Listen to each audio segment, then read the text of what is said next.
आइए शुरू करते हैं सोमवार व्रत कथा। एक बहुत धनवान साहूकार था जिसके घर धन आदि किसी प्रकार की कमी नहीं थी, परंतु उसको एक दुख था कि उसके कोई पुत्र नहीं था। वह इसी चिंता में रात दिन रहता था। वह पुत्र की कामना के लिए प्रति सोमवार को शिव जी का व्रत और पूजन किया करता था तथा सायकाल को शिव मंदिर में जाकर के शिव जी के श्री विग्रह के सामने दीपक जलाया करता था। उसके इस भक्ति भाव को देखकर एक समय श्री पार्वती जी ने शिव जी महाराज से कहा, महाराज, यह साहूकार आपका अनन्य भक्त है और सदैव आपका व्रत और पूजन बड़ी श्रद्धा से करता है। इसकी मनोकामना पूर्ण करनी चाहिए।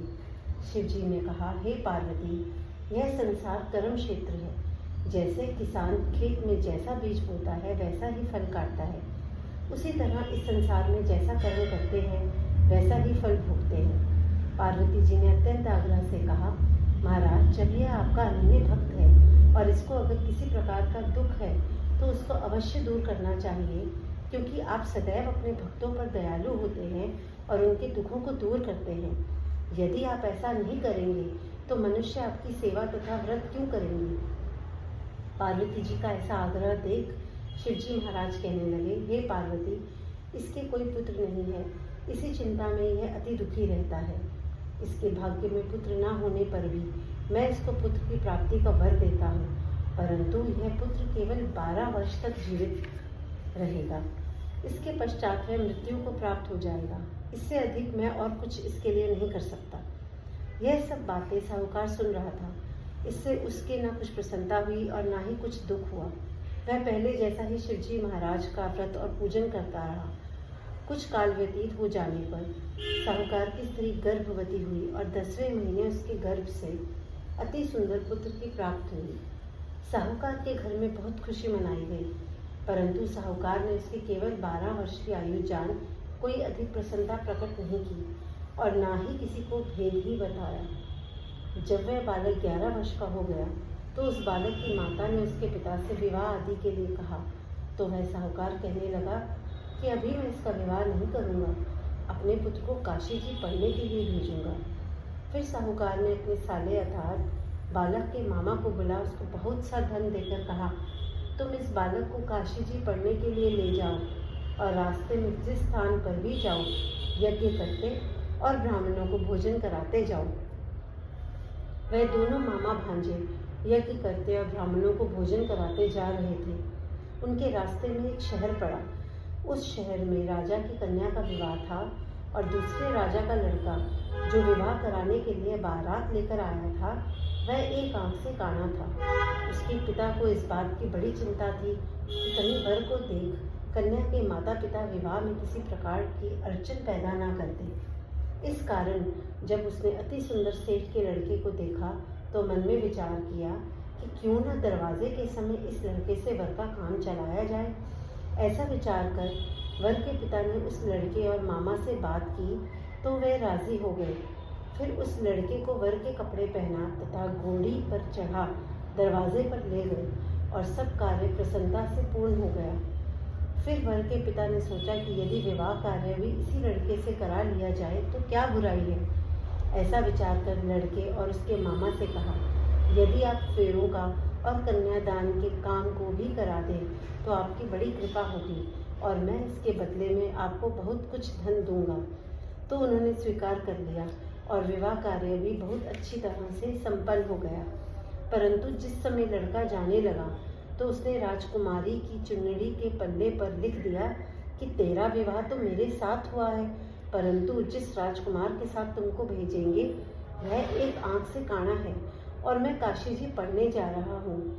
लड़के के जाने के पश्चात उस राजकुमारी ने जब अपनी चुनरी पर ऐसा लिखा हुआ पाया तो उसने राजकुमार के साथ जाने से मना कर दिया और कहा कि यह मेरा पति नहीं है, मेरा विवाह इसके साथ नहीं हुआ है, वह तो काशी जी पढ़ने गया है। राजकुमारी के माता पिता ने अपनी कन्या को विदा नहीं किया और बारात वापस चली गई। उधर सेठ का लड़का और उसका मामा काशी जी पहुँच गए। वहाँ जाकर उन्होंने यज्ञ करना और लड़के ने पढ़ना शुरू कर दिया। जब लड़के की आयु 12 साल की हो गई उस दिन उन्होंने ये रच रखा था कि लड़के ने अपने मामा से कहा, मामा जी, आज मेरी तबीयत कुछ ठीक नहीं है। मामा ने कहा, अंदर जाकर सो जाओ। लड़का अंदर जाकर सो गया और थोड़ी देर में उसके प्राण निकल गए। जब उसके मामा ने आकर देखा कि वह तो मुर्दा पड़ा है तो उसको बड़ा दुख हुआ और उसने सोचा कि मैं अगर अभी रोना पीटना मचा दूंगा तो यज्ञ का कार्य अधूरा रह जाएगा। अतः उसने जल्दी से यज्ञ का कार्य समाप्त कर ब्राह्मणों के जाने के बाद रोना पीटना आरंभ कर दिया। संयोगवश उस समय शिव पार्वती जी उधर से जा रहे थे। उन्होंने जोर जोर से रोने की आवाज़ सुनी तो पार्वती जी कहने लगी, महाराज, कोई दुखिया रो रहा है, इसके कष्ट को दूर कीजिए। जब शिव पार्वती जी ने पास जाकर देखा तो वहाँ एक लड़का मुर्दा पड़ा था। पार्वती जी कहने लगी, महाराज, यह तो उसी सेठ का लड़का है जो आपके वरदान से हुआ था। शिव जी कहने लगे, हे पार्वती, इसकी आयु इतनी थी, सो यह भोग चुका। तब पार्वती जी ने कहा, हे महाराज, इस बालक को और आयु दो, नहीं तो इसके माता पिता तड़प तड़प कर मर जाएंगे।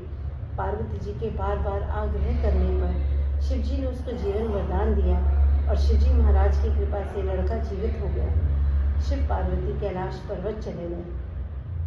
तब वह लड़का और मामा उसी प्रकार यज्ञ करते तथा ब्राह्मणों को भोजन कराते अपने घर की ओर चल पड़े। रास्ते में उसी शहर में आए जहां उसका विवाह हुआ था।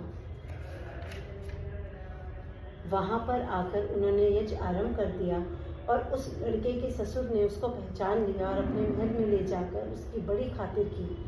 साथ ही बहुत दास दासियों सहित आदर पूर्वक लड़की और जवाई को विदा किया। जब वह अपने शहर के निकट आए तो मामा ने कहा कि मैं पहले तुम्हारे घर जाकर खबर कर आता हूँ। जब उस लड़के का मामा घर पहुँचा तो उस लड़के के माता पिता घर की छत पर बैठे थे और यह प्रण कर रखा था कि यदि हमारा पुत्र सकुशल लौट आया तो हम राजी खुशी नीचे आ जाएंगे, नहीं तो छत से गिरकर अपने प्राण खो देंगे। इतने में उस लड़के के मामा ने आकर यह समाचार दिया कि आपका पुत्र आ गया है, तो उनको विश्वास नहीं आया। तब उसके मामा ने शपथ पूर्वक कहा कि आपका पुत्र अपनी स्त्री के साथ बहुत सारा धन लेकर आया है। तो सेठ ने आनंद के साथ उसका स्वागत किया और बड़ी प्रसन्नता के साथ रहने लगे। इसी प्रकार से जो कोई भी सोमवार के व्रत को धारण करता है अथवा इस कथा को पढ़ता या सुनता है, उसकी समस्त मनोकामनाएं पूर्ण होती हैं। ओम नमः शिवाय, ओम नमः शिवाय, ओम नमः शिवाय। जय माँ पार्वती की। ओम नमः शिवाय, ओम नमः शिवाय।